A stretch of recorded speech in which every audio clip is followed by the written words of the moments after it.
आपला मराठी माणूस किंवा एकंदरीत माणूस मागे असण्याची फक्त आणि फक्त ही 23 कारणे आहेत. यातील एक जरी गोष्ट आपल्यात असेल तर आपण कायमस्वरूपी मागे राहणार हे हमखास.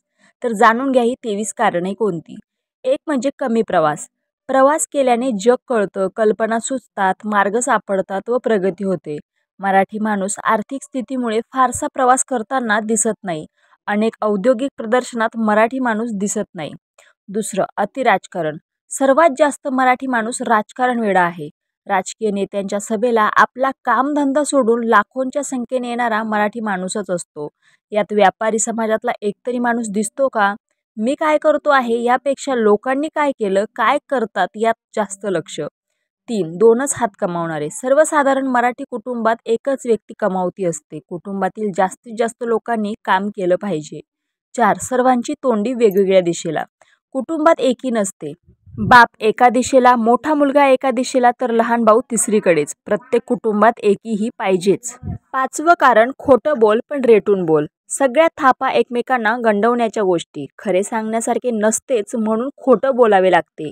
मी हे करीन ते करीन या स्वप्नातच आयुष्य संपते, पण मी हे करतोच असा निश्चय मात्र घेत नाहीत. 6वं कारण आहार व आरोग्याकडे दुर्लक्ष. आरोग्याकडे अत्यंत दुर्लक्ष. महागाईमुळे उपचारही परवडत नाहीत. थातूरमातूर उपचार केले जातात. योग्य आहार नाही. व्यसनांचं प्रमाण प्रचंड आहे. भरपूर पैसा व्यसनातच संपतो.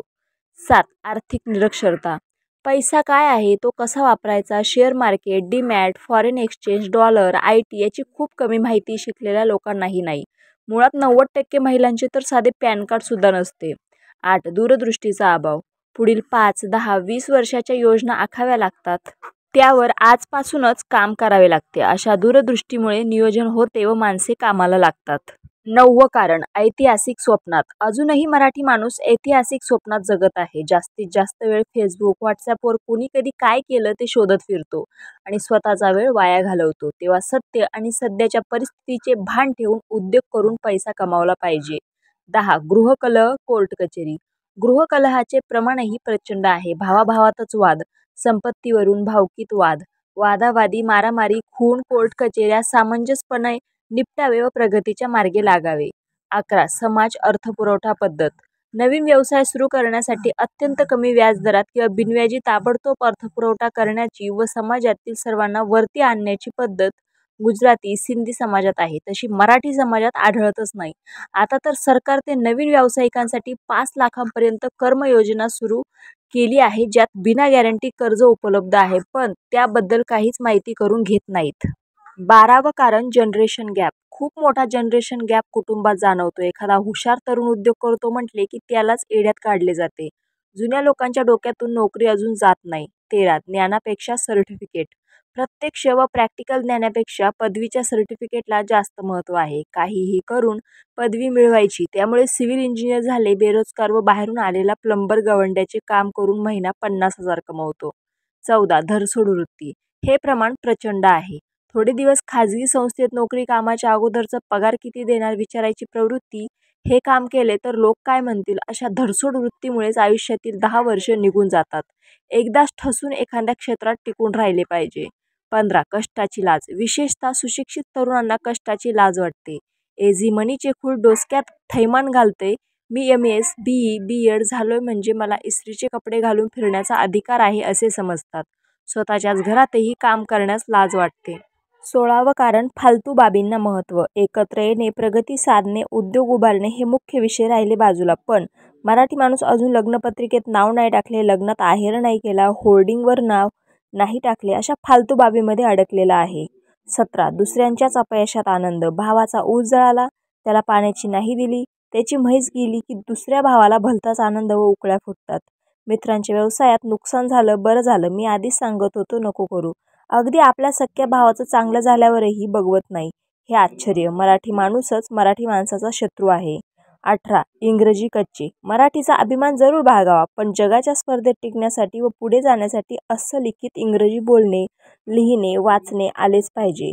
अतिउत्तम इंग्रजी आलेच पाहिजे. इंग्रजी बोलता येत नाही म्हणून इंग्रजीवर राग दाखवून काही होणार नाही. 19वे कारण संवाद कौशल्याचा अभ्यास. जीवनात व उद्योगात पुढे जाण्यासाठी आपण दुसऱ्यांशी संवाद करतो. ह्या कौशल्याचे खूप मोठे महत्त्व आहे. मोठे प्रोजेक्ट्स मिळवणे, काम मिळवणे, विविध स्थानिक अधिकारी वर्ग, इतर व्यक्ती यांनाही आपण प्रत्यक्ष पत्रव्यवहार, ईमेलद्वारे, फोनवर उत्कृष्ट संवाद साधला पाहिजे हे शिकले पाहिजे. चाकोरी मोडत नाही. अजूनही जुन्याच पद्धतीने काम चालू आहे, त्यामुळे प्रगती होत नाही. मतदारसंघात काहीही काम न करता कित्येक दशके तोच खासदार, आमदार, नगरसेवक, झेडपी, पंचायत, ग्रामपंचायत सदस्य निवडून देण्याचे येण्याचे प्रकार दिसतात. त्या जागी नवीन उत्साही चांगल्या इमानदार व्यक्तीस निवडून देऊन बदल करायला तयार होत नाहीत. छोट्याशा स्वार्थासाठी गुलामी, चमचेगिरी करायची वाईट सवय जात नाही. 21 जातीप्रथा, फालतू प्रथा. 21व्या शतकात सुद्धा जातीप्रथेचा पगडा प्रचंड आहे. एकाच गावात व एकाच गल्लीत 10 वेगवेगळ्या जातीचे पुढारी आहेत. संपूर्ण समाज अनेक धर्म, पंथ, जात, पोटजातीत विभागला गेला आहे. त्यामुळे समाजाची ताकद क्षीण झाली आहे. या धावपळीच्या युगात एक मराठी माणूस म्हणून कोणीच एकत्र यायला मागत नाही आणि याचा फायदा इतरांना होतो. अमुक एका जातीत जन्म झाला यासारख्या अर्थशून्य गोष्टींचा मराठी माणसाला स्वतःची एक व्यक्ती म्हणून दमडीची अचिव्हमेंट नसताना चक्क अभिमान वाटतो. 22 वेळेची किंमत. वेळेचे महत्त्व समजलेले नाही अनेक व्यक्ती आयुष्याच्या वेळेला प्रचंड अपव्यय करताना दिसतात. बारसे, साखरपुडा, मुलगी बघणे, विवाह, यात्रा, मयत, प्रचारसभा, निवडणूक, वारी, देवदर्शन, राजकारण या अनेक बाबींसाठी सरासरी वर्षातले 100 दिवसाहून अधिक काळ वाया घालवतात.